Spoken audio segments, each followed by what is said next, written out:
Dash. Could they both be the work of the same killer? By Maura Novak. For 5 years, BFK has been plagued with a mystery. The remains of various bodies have been discovered amongst the harsh terrain of Thompson's Bluff, suggesting that the area may be the dumping ground of a serial killer. The list of victims may go further back, with beliefs that the perpetrator may have been operating for almost 10 years. The person responsible, now dubbed the Lighthouse Killer, is still a mystery to authorities, with the police stating they don't believe such a person exists, until yesterday. CVC police were similarly reticent about admitting they had a serial killer on their hands when the bodies of 4 women were found dead in Mitre Square, despite all the bodies showing signs of strangulation, sexual assault, as well as all the victims being found tied to trees. Here's everything we know about the CVC murders so far. It all started with Soraya. Soraya was meeting her pimp in the park after seeing a client when she found a woman she knew only as Sweetie tied to a tree, naked and bruised. Soraya assumed that Sweetie had been beaten by a vicious client, not unusual for the prostitutes who work outside of Quarter. As she approached Sweetie, she noticed the woman was dead. Her eyes were open and she had severe bruising to her throat. The police assumed Sweetie was the victim of a client or her pimp, or perhaps one of the gangs in CVC. No one even knew Sweetie's real name or age, and her final resting place would be the CVC columbarium. In June, a month after Sweetie was discovered, another woman was found in the park, naked, tied to a tree and beaten. She had been strangled with a belt, which was found a few steps away but was miraculously still alive. The couple who found her called an ambulance, but sadly she died before help could arrive. She was identified as Callie Arnold, 29. She'd last been seen alive by a clerk at Capital Convenience Store when she stopped to buy a can of soda. CCTV footage showed her pay for the item before walking towards the street opposite and descending the stairs of the subway. Once again, the police claimed Callie had fallen victim to a client, her pimp, or gang. The cops in CVC have never cared about us. In August, Yomari Santiago, 18, was found in Mitre Square, killed in the same way as the other women. Talita Valentine, a former prostitute, current owner of the Valentine's Club and alleged leader of the Quarter Cats gang, spoke out. The cops in CVC have never cared about working girls. Quarter is the only place they can be assured of their safety. When no one else cares, Quarter does. The police should know it's someone local, because he won't come down here for a girl. I will not do the cops' job for them, but I will say, to any girls on the street, come to Quarter.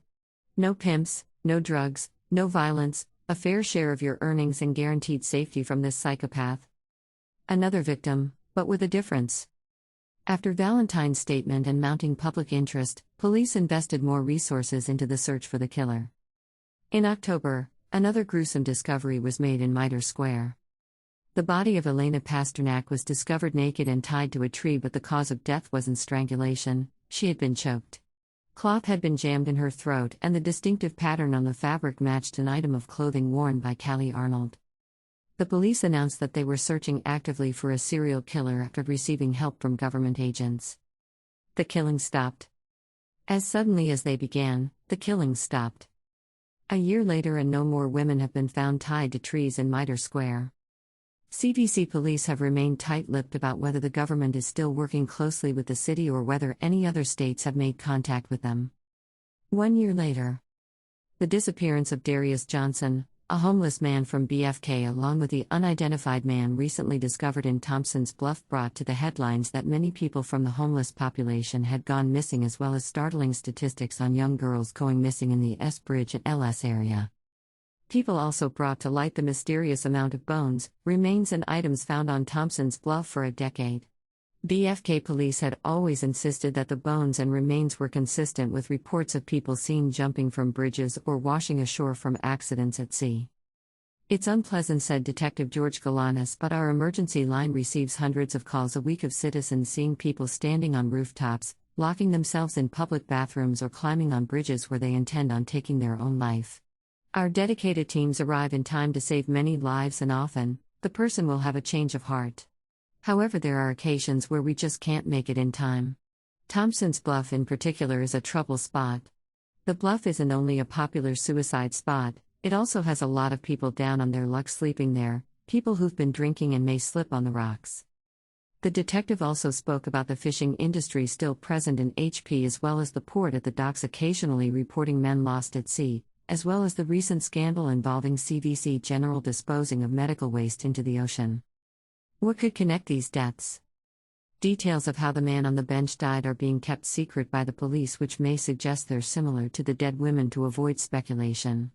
Also, the fact that very few serial killers just stop may indicate that the killer merely moved across the bay to BKF to avoid detection. The victim was also left in a public place, much like the women in MS.